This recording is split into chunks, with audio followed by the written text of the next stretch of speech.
On s'est jasé un petit peu de fractions irréductibles tantôt, mais je voulais en regarder une avec toi. Supposons que je prends la fraction 75 250e.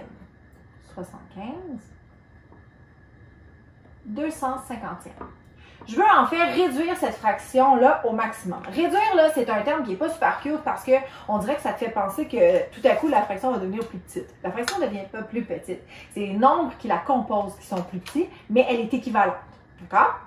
Donc, il y a deux façons de s'y rendre. La première façon, c'est ou bien de trouver le plus grand commun diviseur que ton numérateur et ton dénominateur ont en commun, ou encore, tu pourrais passer par une méthode un petit peu plus longue qui est une division répétée. Alors, première façon, on va y aller avec le plus grand commun diviseur. Disons que je veux trouver le plus grand commun diviseur de 75 et de 250.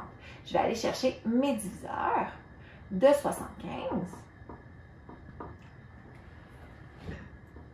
Alors, 1, 75, 2 nombres, ça se divise par 3, 3, et 2, 5, 3 fois 25, ça se divise pas par 4, ça se divise par 5 aussi par contre, 5 fois 15, pas par 6, pas par 7, pas par 8, pas par 9, pas par 10, 11, 12, 13, 14, 15, je reviens là, donc ça arrête là. D'accord? Donc ça, c'est les diviseurs de 75.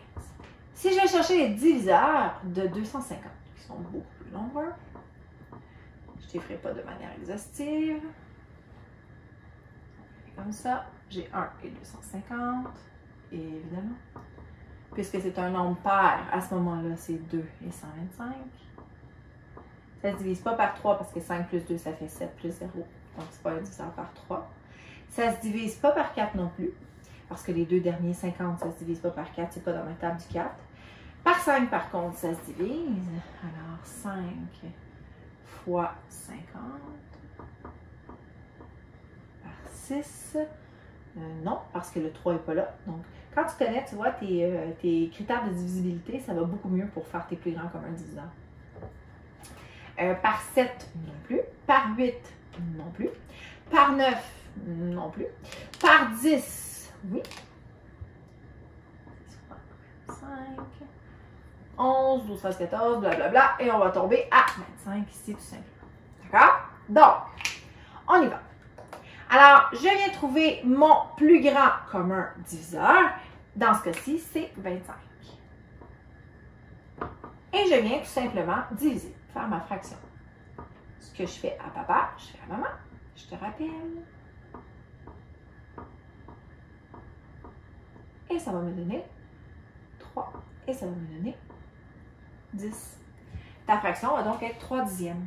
Tu pourrais également décider de passer par un chemin légèrement plus long, qui est par exemple de dire, ben, j'ai 75 250e. Ben, je vois que ça se termine par 0 puis par 5. Puisque je connais mes critères, mes propriétés des opérations, pas des propriétés des opérations, mais les propriétés des nombres, pardon, je sais que quand ça finit par un 5 ou un 0, je peux le diviser par 5.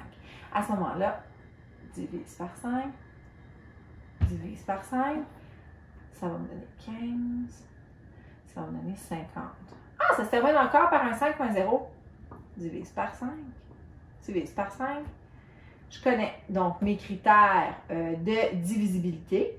J'ai dit mes propriétés tantôt, mais c'était les critères de divisibilité.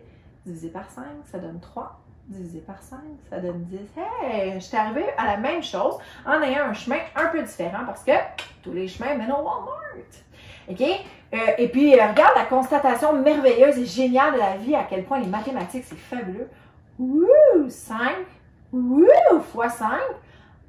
Ah, mais ça donne donc bien 25. C'est donc bien bizarre, cette chose-là. Oh my God! C'est de la magie! Appelez le flanche. Donc, voilà. Donc, pour les fractions irréductibles, c'est la bonne façon pour t'y rendre. J'espère que ça t'a donné un coup de main. Puis, on se revoit à une prochaine capsule. Salut!